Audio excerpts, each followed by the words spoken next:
अघिल्लो कुराकानीमा मैले तपाईलाई बहालवाला प्रधान न्यायाधीशलाई चुनावी सरकार सुम्पिनुहुन्छ कि हुँदैन उता राजीनामा नदिकिन त्यसले शक्ति पृथकीकरण लगायत के विषयलाई कति असर गर्न सक्छ दीर्घकालीन रूपमा चुनावको मूल्यमा सम्पूर्ण संरचना भत्काउनु हुन्थ्यो हुँदैन थियो भनेर लामो कुराकानी गरेकाले त्यो विषयमा एउटा मात्रै प्रश्न राख्छु।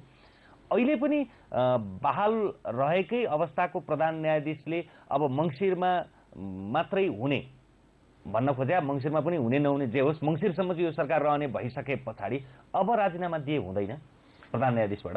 अब यो राजीनामा उहाँको व्यक्तिगत इच्छाको कुरा हो। यदि चुनावलाई निष्पक्ष रूपमा सम्पन्न गर्नको निमित्त र सबैलाई सहभागी तुल्याउनको निमित्त यदि उहाँको राजीनामाले अस्त्रको रूपमा कायम गर्छ भने मलाई लाग्छ त्यो त्याग देखाउँदाखेरि उपयुक्त हुन्छ। तर हामी राजीनामा गर्नुपर्छ भन्ने पूर्व शर्त चाहिँ राख्दैनौँ।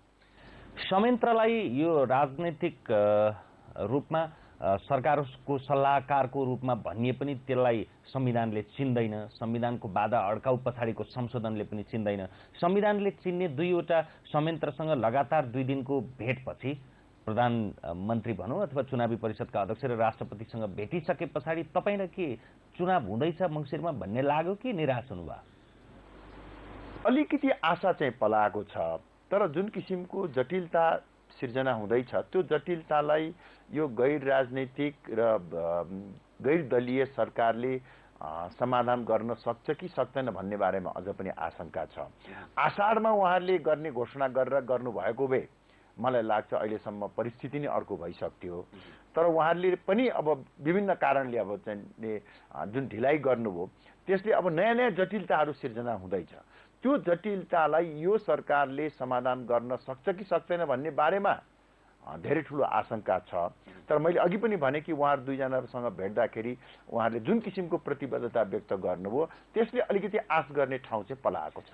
उहाँहरूको भन्दा अब राष्ट्रपतिको त यसमा खासै भूमिका रहँदैन, निर्वाचन आयोग र सरकारकै रहने हो। सरकारले चाहँदैमा चुनाव हुन सक्ने परिस्थिति छ र यो त सामान्य आवधिक निर्वाचन अथवा देश सम्पूर्ण रूपमा शान्ति भएको संविधान सभाप्रति बडा आकांक्षी भएको मतदाता भएको अवस्था होइन नि त?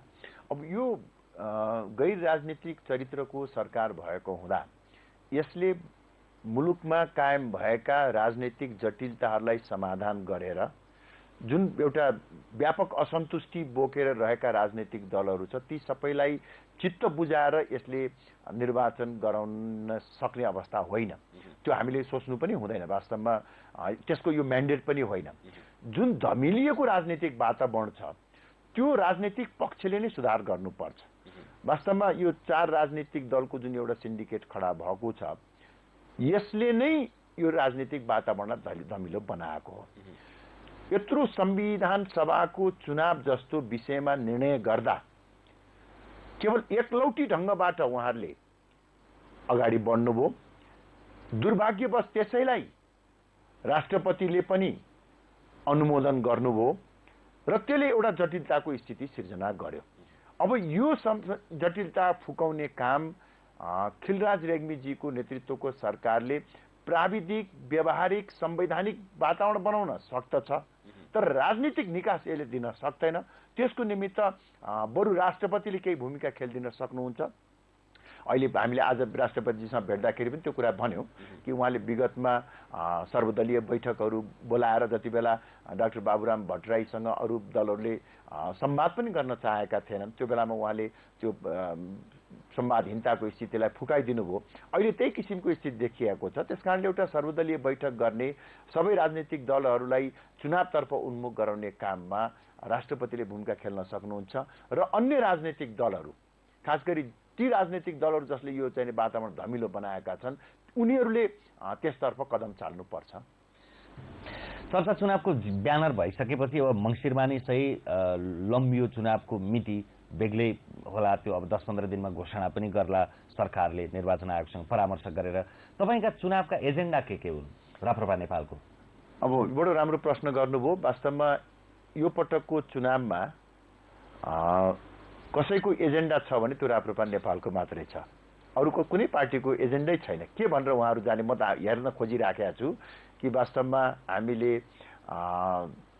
यो 5 वर्ष चाहिँ समय लगाएर पनि संविधान दिन सकेनौँ, अरबौं रुपियाँ खर्च गर्यौँ तै पनि संविधान दिन सकेनौँ। त्यही कुराको लागि हामीलाई फेरि भोट दिनुहोस् भनेर मागेर जाने हो अथवा के छ त्यो उहाँले भोलि देखाउनु होला। तर जहाँसम्म राप्रपा नेपालको प्रश्न छ, एउटै वाक्यमा भन्ने हो भने सर्वधर्म समभाव र पूर्ण धार्मिक स्वतन्त्रता सहितको सनातन हिन्दू राष्ट्र, राजादेखि माओवादीसम्म अटाउन सक्ने नेपाली परिवेश अनुकूलको मौलिक प्रजातन्त्र र जातीय आधारमा संघीयता होइन सुदृढ स्थानीय स्वायत्त शासनको धरातलमा उभिएर समृद्ध नेपाल निर्माण गर्ने एजेन्डा बोकेर हामी जनताको माझमा जान्छौँ भन्न खोज्या अहिलेका सम्पूर्ण परिवर्तनप्रतिको कुनै मोह आकर्षण केही पनि छैन, पुरानै अवस्थामा फर्क्यौं। माओवादीहरूले कम्युनिस्टहरूले भन्ने गरेको यथास्थितिवाद नै अहिलेको मार्ग हो। तपाईहरुको चुनावी एजेन्डा चाहिँ हैन। वास्तवमा के भनेदेखि हामीले यथास्थितिलाई निरन्तरता दिन खोजेका होइनौं, परिवर्तनकै पक्षमा छौं। तर हाम्रो परिवर्तनको एजेन्डा निरन्तरता सहितको परिवर्तन हो। जो चिन्ता चासो अन्य राजनीतिक पक्षबाट उठिराखेको छ अथवा देशको एउटा जेन्युन जुन समस्या छ त्यसलाई सम्बोधन गर्दै हामीले सनातन हिन्दू राष्ट्रको कुरा गर्दा केवल एउटा धर्मलाई मात्र राज्यले विशेष संरक्षण र सुविधा देऊ भनेर भन्दैनौं। त्यसैगरी हामीले राजा सहितको प्रजातन्त्रको कुरा गर्दा विगतको जस्तो राज संस्थाको कुरा हामी गर्दैनौं, सबैलाई मान्य हुने संस्थाको कुरा गर्छौं। त्यसैगरी जातीय आधारमा संघीयता त कुनै हालतमा हुँदैन, त्यो विखण्डनमा जान्छ भनेर नै हामी जान्छौं। त्यो कुरा गर्नु चाहिँ यथास्थिति होइन, त्यो निरन्तरता सहितको परिवर्तन हो। र यो चुनावमा मलाई लाग्छ सबभन्दा मुख्य रूपमा हामीले यसपटक जनतालाई के पनि भन्छौं भने दोस्रो पटक संविधान सभाको चुनाव हुँदैछ। संसारमा कहीँ पनि संविधान सभाको 2 पटक दोहोऱ्याएर चुनाव भएको छैन। त्यसकारणले दोस्रो पटक संविधान सभाको चुनावमा भाग लिन जाँदा मतपत्र हातमा लिएर मतपेटिकामा खसाल्नुभन्दा अगाडि प्रत्येक नेपाली मतदाताले किन पहिलो संविधान सभाले संविधान बनाउन सकेन, यो प्रश्न आफ्नो अन्तरात्मालाई सोधेर मत खसाल्नु हुनको निमित्त हामी आग्रह गर्छौं भनेर यो सन्देश हामी प्रत्येक घर दैलोमा पुर्याउँछौं। र त्यसको साथसाथै हाम्रो के पनि प्रयास हुन्छ भने यो चुनावलाई हामी जनमत संग्रहको रूपमा पनि प्रयोग गर्न चाहन्छौं। खास गरी 7-8 वर्षको अवधिमा जुन किसिमको अराजकता, अव्यवस्था र ब्रह्मलुट भयो त्यसको विपक्षमा हामी जनमत सिर्जना गर्न चाहन्छौं। अहिले यो प्रसव काल हो, जहिले पनि परिवर्तन भइरहँदा नेताहरूले भन्ने जस्तो नयाँ नेपाल भन्ने शब्दावली त अब बेकार जस्तो भइसक्यो। किनभने नेपाल उही नै हो, खालि त्यसमा व्यवहार नयाँ हुनु पर्दथ्यो, शब्दमा नयाँ भएर त्यसको अर्थ रहँदैन। यद्यपि त्यो परिवर्तनलाई संस्थागत गर्न नसकेको फाइदा चाहिँ पुरानै अवस्था ठिक हो अथवा पुरानैकै निरन्तरता भन्ने तपाईको शब्दमा त्यस्तो कसरी हुन सक्छ र? जुन बाटोबाट देशलाई हिँडाउन खोजिएको थियो त्यो बाटो गलत थियो। चाहे त्यो धर्मनिरपेक्षताको कुरा गर्नुहोस्, चाहे त्यो संघीयताको कुरा गरौँ, हामी गहिराईमा गएर हामीले विश्लेषण गर्ने हो भने, इमानदारीपूर्वक छातीमा हात राखेर सोच्ने हो भने यो दुवै एजेन्डा आयातित एजेन्डा हो। बाह्य शक्तिले आफ्नो स्वार्थ परिपूर्ति गर्नको निमित्त यहाँका शक्तिहरूलाई दुरुपयोग गरेर नेपाली जनतामा लादिएको चाहिँ एजेन्डाहरू हुन्। त्यो नेपालको निमित्त उपयुक्त छैन भन्ने कुरा अब नेपाली जनताले बुझिसकेका छन्।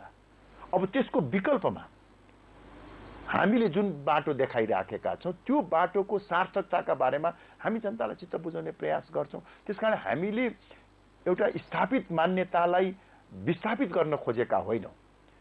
स्थापित हुनै नसकिने गलत मान्यतालाई हटाएर स्थापित हुन सक्ने विचारलाई हामी अघिल्तिर बढाउन खोज्छौं। थापाजी, तपाईले उठाउनु भएका 3 वटा मागमध्ये जातीय पहिचान अझ एकल जातीय पहिचान सहितको संघीयता त 126 वटा जात र 123 वटा भाषा भएको देशमा केही निश्चित संख्याका जातहरूलाई उनीहरूको नाममा जातको नामाकरण गरेर त्यो राज्य बाँडे जस्तो हुन्छ। त्यसप्रति त सचेत नागरिकले मान्दैन। तर त्यो 2 वटा मूलतः प्रश्न, समाज विकासका क्रममा विश्व विकसित हुँदै जाँदाखेरि विश्वमा त के अरे राजतन्त्रकै कुरा गरौँ, जम्मा 28 देशमा खुम्चिएको छ। कुनै बेला 200-300 वर्ष अगाडि संसारभरि राजतन्त्र थियो। यसको अर्थ प्रयोग गर्दै गर्दै जाँदा त्यो वैज्ञानिक थिएन र अझ इतिहासमा पछि तासका 4वटा उसमा मात्रै एका राजा रहला।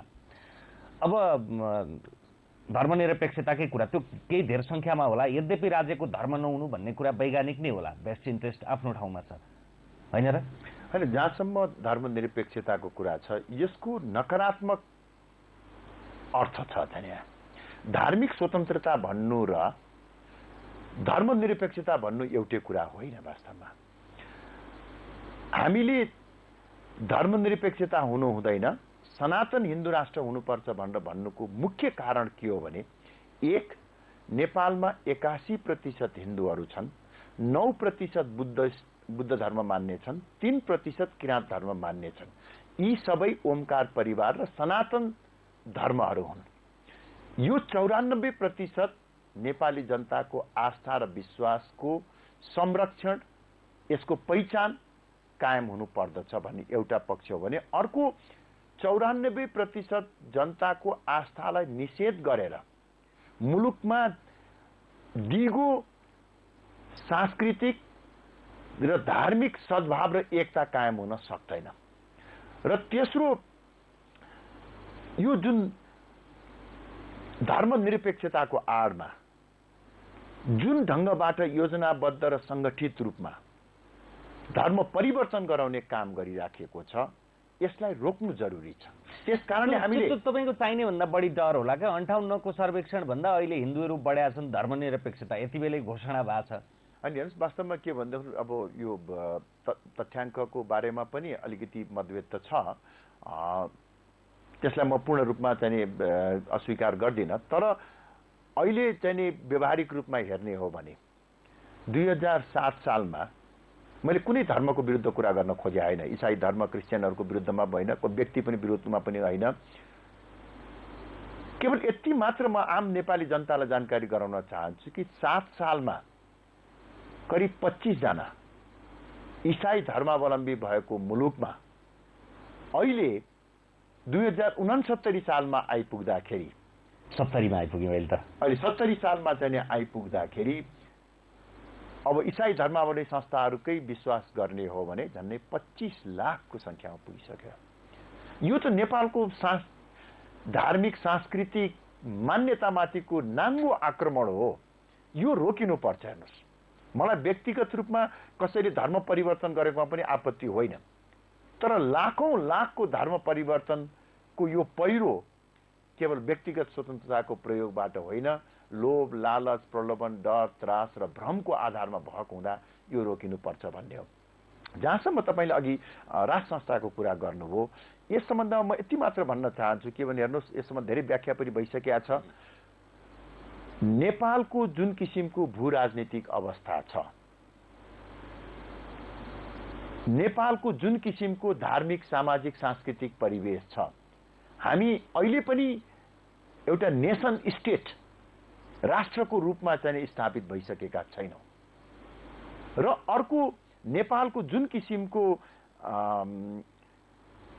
हाम्रो हाल विद्यमान राजनीतिक परिस्थिति छ, यो पृष्ठभूमिमा कुनै न कुनै प्रकारको राष्ट्र संस्थाको आवश्यकता र सान्दर्भिकता छ भन्ने कुरा विगत 7-8 वर्षको घटनाक्रमले पनि देखाइरहेको छ। खैर, अब त्यो तपाईँको कतिको जनअनुमोदन हुन्छ, यो कुरालाई कतिको मतदाताले मान्छन्, त्यस पछाडि देखिने कुरा होइन भने त हिजो अस्तिको त्यो तितो अतीत सम्झाउनै पर्छ। 5 वर्ष अगाडिको जस्तो चार्जसिटमा खुम्चिनुपर्छ, अझ घट्न पनि सक्छ।